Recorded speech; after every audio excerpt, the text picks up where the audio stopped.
tool. Now it's going to bring up a little dialog box here. Now these are all the sheet families, the tile sheet families that I have loaded in my project. I know that I want to use an A0 sheet, so I'm going to click on A0 metric and hit OK. So now I've created a new sheet. Now if I didn't have any of those families already loaded into my project, what I would have done is gone to the Insert tab, click on Load Family, navigate to my Australia Revit content folder, click on Title Box, and click on A0 metric, which is what we have loaded into our project. Now we're dealing with a title sheet that has a bunch of parameters that have come in from another, the title sheet family.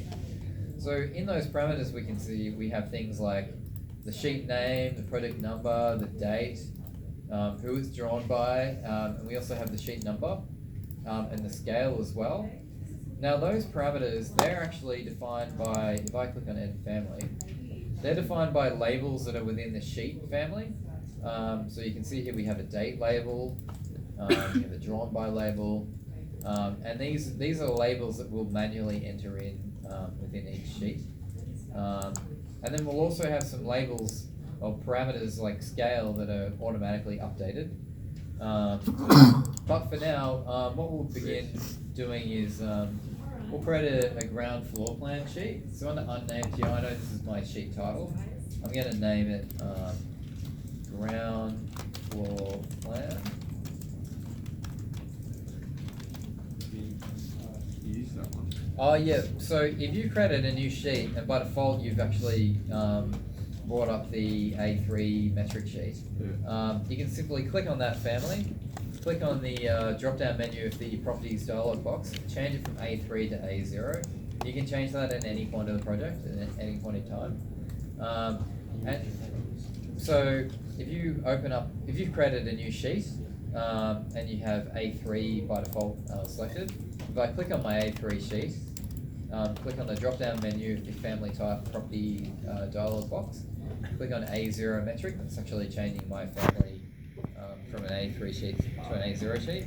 And note that if we did pre-fill in any of that data on our A3 sheets, it'll also be remaining on our A1 sheet now. So I'm just going to fill in some data here, enter my initials. Now note that we have a sheet number down here as well. Now I'm going to change that, and you might want to talk to your practical tutor about numbering conventions, sheet numbering conventions. But I'm just going to name this A3.01. And you can name that whatever number you like. So now I've created a sheet, I've called it, its number is A3.01, its name is ground floor plan.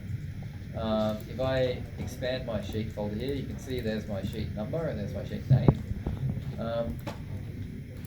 Now, if I were to create a new sheet, for example, if I went back up to my view ribbon and I clicked on sheet, and I created a new sheet, I clicked on A0 metric, Revit will automatically remember the numbering convention that I began using.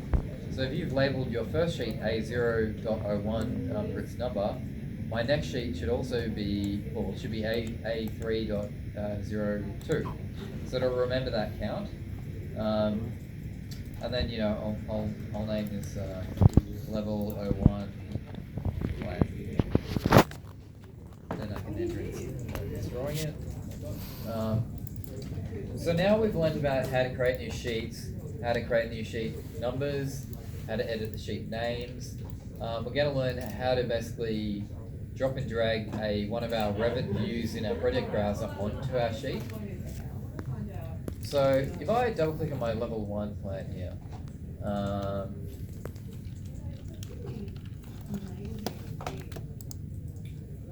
you won't need to do this, I'm just doing this for example. So now I've activated my view. To drop and drag this view onto my sheet, I actually need to be within my sheet. So I need to double click on my sheet that I want to drop and drag my view onto. So now I want to place my ground floor plan, which in this environment it's actually called level 01. We could rename that to ground floor, but we'll leave it as level 01 for now. So I'm simply going to click once on my level 1, and I'm going to click and drag. I'm not double clicking, I'm just clicking and dragging Now I'm going to let go of my mouse.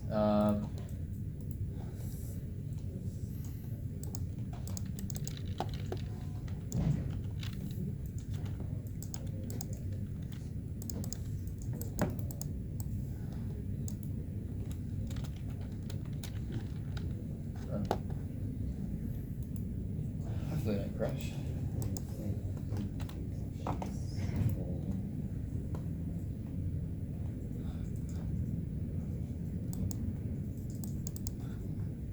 Yeah, unfortunately these computers are a bit unpredictable. Sometimes they crash. Fortunately, it looks like I might have crashed.